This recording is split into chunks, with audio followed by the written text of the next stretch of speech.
ਲਿਫਾਫਾ brigade TC पालशियां का group आंदा कि नवाज शरीफ मदब्बर सियासतदान है।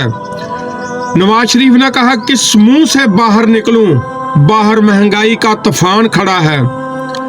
सरकार उसे मुंह दे नाल ही बाहर निकलन जिस मुंह दे नाल छोटे भरा नूं 2 वारी वजीर आजम बनाया, बेटी नूं वजीरे आला बनाया, अपने समधी नूं पहले वजीरे खजाना मुड़ के वजीरे खारजा लवाया।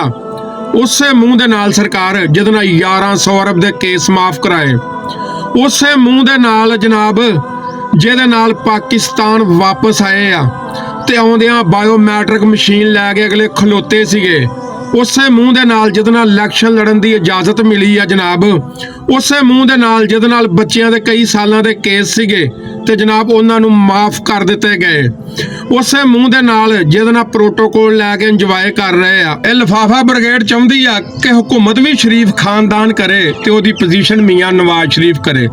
बल्ले ओए तुसीं सारे पाकिस्तान नूं पटवारी समझिया वा।